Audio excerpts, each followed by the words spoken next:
안녕하세요. 대기업에서 레저 산업을 담당하고 있는 담당 멘토 김기동입니다. 이번 시간에 같이 살펴볼 기업은 아난티인데요. 이 기업이 어떤 기업인지 궁금하시거나 이 기업에 대해서 잘 알고 싶다, 혹은 매매 전략을 짜면서 어떤 시나리오를 세우면 좋을지 이런 부분들에 대해서 제가 자세하게 설명해 드릴 테니까요. 딱 5분만 집중한다고 생각하시고 지켜봐 주시면 감사하겠습니다. 이번 시간에는 이 아난티 주가의 현재 상황이 어떤지, 현재 조금 좋은 모습을 보여주고 있는데 어떤 상황인지를 좀 간단하게 설명해 드리도록 하고요.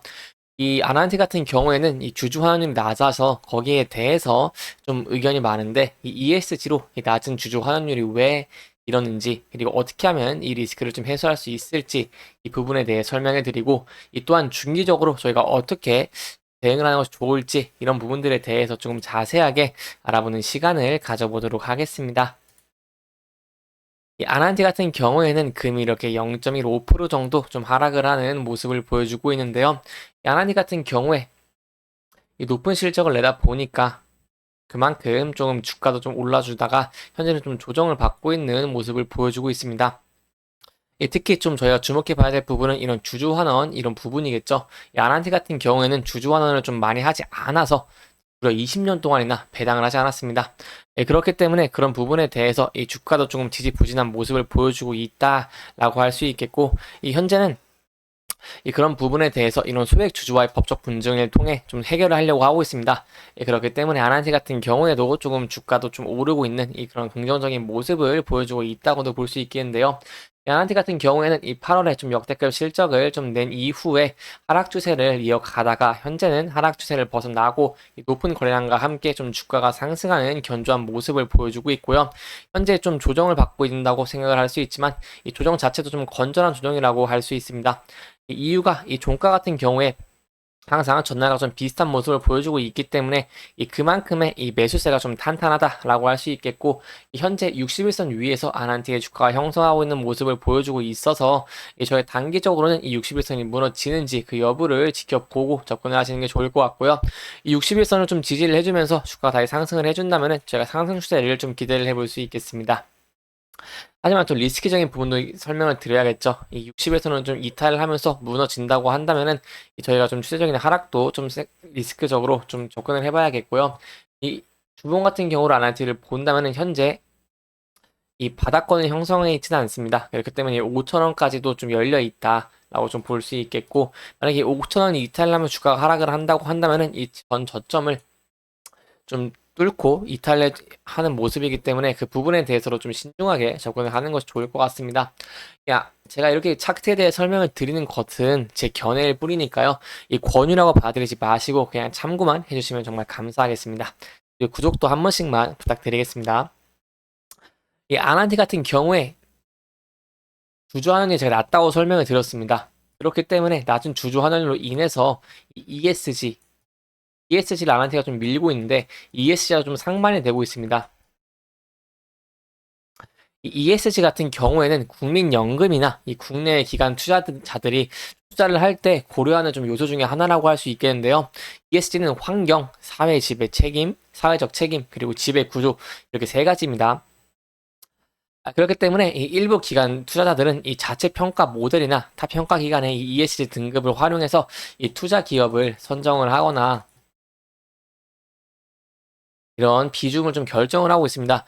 그렇기 때문에 낮은 주주 환율로 인한 이 낮은 ESG는 이 기관 투자자들을 좀 끌어들이지 못하고 이 기관 투자자의 매수세가 또 없다고 할 수 있기 때문에 좀 적기 때문에 그 부분에 대해서 좀 주가도 좀 반응을 못하는 모습을 많이 보여준다고 얘기를 할 수 있겠죠.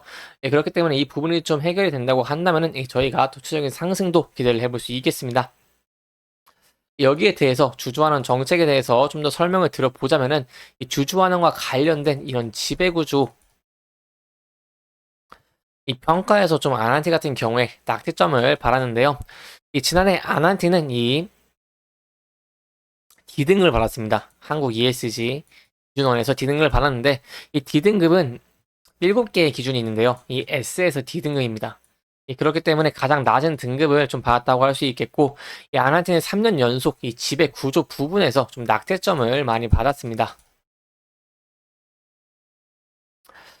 특히 한국 ESG 좀 기준원에 좀 따라서 얘기를 해보자면은 이 지배구조 평가시 항목 중에 이 상장사의 주주 환원율이 이 가점 항목으로 좀 포함이 된다고 할 수 있겠는데요. 이 아난티의 경우에는 하지만 이 상장 후 단 한 번도 이 배당을 이루어지지 않아서 해당 항목에서 좀 가점을 받지 못한 상황이라고 할 수 있겠습니다. 그렇기 때문에 이 소액 주주분들이 이렇게 좀 환원을 해라. 이 주주 환원을 해라 라고 좀 말씀을 드리고 있고, 그렇기 때문에 이런 노력으로 인해서 이 아난티가 이 주주 환원을 조금 힘을 써 준다고 한다면은 거기에 대해서 저희 ESG에 대해 좀 높은 점수를 받고 그에 따른 기관 사설의 유입으로 인해 계속해서 매수세가 붙으면서 이 아난티의 주가도 좀 상승 추세로 이어갈 수 있다는 점, 그 부분에 대한 시나리오도 저희가 조금 대비를 해보는 게 좋겠고요. 이 아난티 같은 경우에는 실적이 좀 큰 폭으로 성장을 했지만 이런 주주 환원 이런 리스크가 좀 크기 때문에 그 부분을 해결이 된다면은 거기에 대해서 계속 좀 추세적인 상승도 기대를 해볼 수 있겠습니다. 또한 아난티 같은 경우에는 또 뉴스가 하나 나왔는데요. 이 숙소 비용을 좀 늘린다고 해서 거기에 대해서도 좀 간단하게 설명을 드리려고 합니다. 이 아난티가 이런 숙박비를 최대 50% 가까이 또 올린다고 하는데 이 시설 운영과 유지에 필요한 비용 상승이 좀 불가피하기 때문에 이런 인상을 계기로 회원들에게 좀 서비스를 제공한다고 합니다. 그렇기 때문에 좀 높은 숙박비로 거기에 대해서 이 23년보다는 아니지만 24년에 조금 더 나은 이런 매출액과 영업이익도 좀 기대를 해볼 수 있겠고요. 이 아나티 경우에는 좀 인기가 많은 측면이 있기 때문에 이 부분에 대해서는 제가 좀 지속적으로 모니터링을 할 필요가 있다고 볼 수 있겠습니다. 이 좀 세부적인 내용을 설명해 드려보자면 아난티코브 같은 경우에는 성수기 요금을 기존보다 49% 정도 올리고 이 가평도 이렇게 22% 정도 올립니다. 이 가격을 계속해서 올리고 있기 때문에 이 좀 거기에 대한 여론이 좀 안 좋다고 할 수는 있겠지만 저희가 좀 기대해 볼 수 있는 부분은 여기에 대한 매출 성장세겠죠. 그래서 마지막으로 좀 정리를 해드리고자 한다면 이 아난티 같은 경우에는 주하는 정책으로 이 ESG에서 좀 높은 점수를 받고 거기에 따른 기관 투자자들이 좀 유입이 되고 좀 매력도가 부각이 된다고 한다면은 거기에 대한 리스크를 해소를 하고 좀 추세 상승을 이어갈 수도 있다는 점 저희가 좀 기대를 해볼 수 있겠고 단기적으로는 61선에서 지지를 해주는지 그 여부를 지켜보면서 좀 투자를 해주시는 것도 좀 안정적인 투자가 되지 않겠나라고 한번 생각을 해볼 수 있겠습니다. 이렇게 이번 영상은 최근 이슈들과 전체적인 흐름 그리고 대응 방법들을 짚어보면서 진행을 했고요. 해당 영상은 개인적인 의견이 많이 들어왔기 때문에 투자자분들의 주관적인 생각과 해당 내용을 토대로 현명한 선택을 하시면 좋을 것 같습니다. 이 영상 잘 보셨다면 좋아요와 구독 부탁드리고요.